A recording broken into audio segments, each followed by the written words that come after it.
భావోద్వేగమహప్రపంచములు అహం భావ ప్రభావమునన్ భావం బంతయు క్రమ్మివేయ జననీ భావంబు మందౌనుగా భావోద్వేగమహప్రపంచములు అహం భావ ప్రభావమునన్ భావం బంతయు క్రమ్మివేయ జననీ భావంబు మందౌనుగా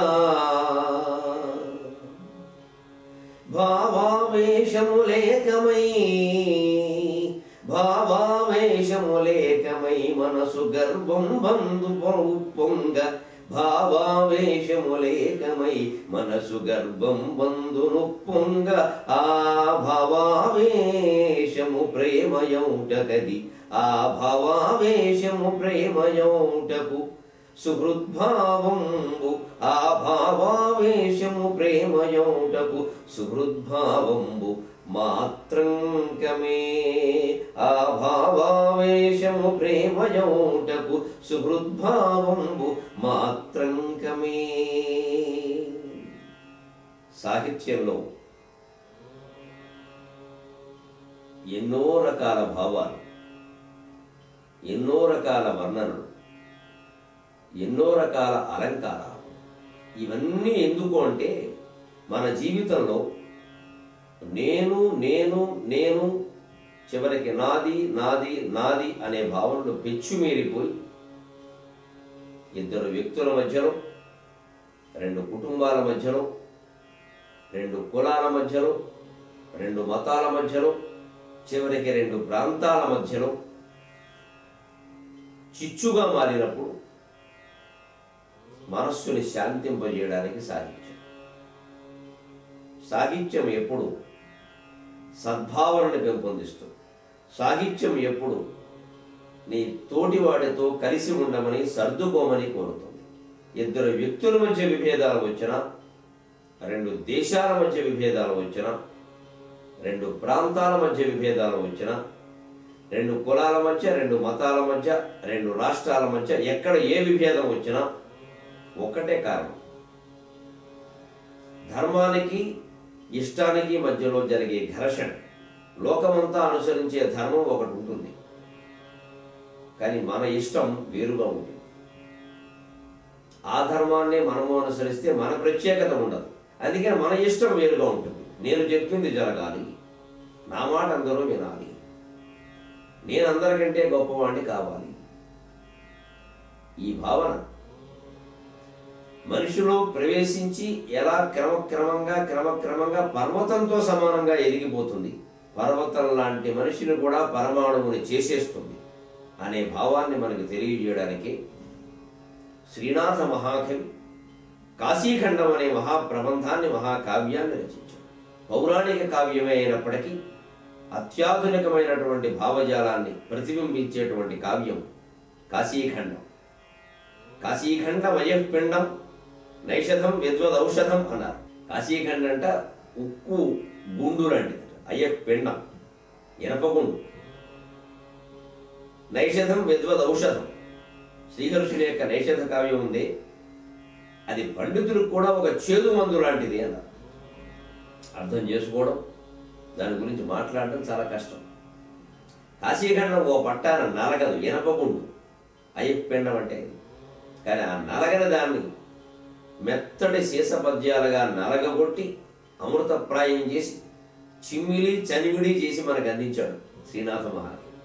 15వ శతాబ్దంలో జీవించినటువంటి కవి సార్వభౌముడని పేరు పొందిన మహాకవి శ్రీనాథుడు కాశీఖండం, భీమఖండం, మరుత్తరాట్ చరిత్ర, శాలివాహన సప్తశతి, హర విలాసం, శృంగార నైషధం, క్రీడాభిరామం, పల్నాటి వీరచరిత్ర మొదలైన ఎన్నో కావ్యాలు రచించిన మహాకవి శ్రీనాథుడు.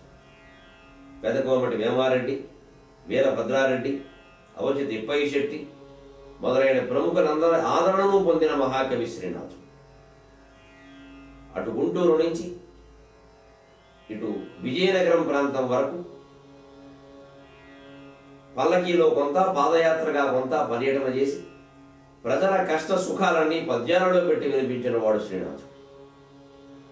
మంచినీళ్లు దొరకకపోతే మధ్యలో కనిపించిన శివుడు విగ్రహాన్ని చూసి, నీకెందుకయ్యా ఇద్దరు భార్యలు పనిలేక భిక్షాటం చేసుకునేవాడికి పార్వతులను వట్టి పెట్టుకుని నెత్తి మీద గంగని నాకు ఇచ్చేసి అని ధైర్యంగా అడిగాడు. మంచినీళ్ళు అడగడాన్ని ఇంత మర్యాదగా అడిగాడు ఆయన. సిరిగలవానికి చెల్లును తరుణుల 16,000 తగబెండ్లాడన్ తిరిపెమ్మున గిద్దరాండ్రా పరమేశ గంగ విడుము పార్వతి చాలు. విచ్చమెత్తుకునేవాడికి నీకెందుకయ్యా ఇద్దరు భార్యలు పనిలేక? అందుకని ఎలాగో మొదటి భార్య, కావలసిన భార్య, అర్ధనారీశ్వరుడు అని పేరు వచ్చింది కాబట్టి పార్వతీదేవిని నువ్వు వట్టి పెట్టుకుని నేనేమన్ను. మీరిద్దరూ సుఖంగా ఉండండి. మీ సౌఖ్యానికి అడ్డంగా ఉన్నటువంటి ఆ గంగ ఉందే రెండవ భార్య అని అందరూ అంటున్నారు కదా, ఆవిడ వదిలేసాయి అంటే నువ్వు నెత్తి మీద గంగని బిగించడం వల్ల ఈ ప్రాంతంలో నీళ్లు లేకుండా పోయి వదిలిపెట్టవయ్యా అని చెప్పడానికి ఇంత మర్యాదగా చెప్పాడు. ఆ పద్యం ఇప్పటికి నిలబడింది, మనం గమనించాలి. భావోద్వేగాలకి ప్రాధాన్యం ఉండేటువంటి భారతదేశంలో మంచిని కూడా భావోద్వేగాల రూపంలోనే వ్యాప్తి చెందించాలి. అది రహస్యం.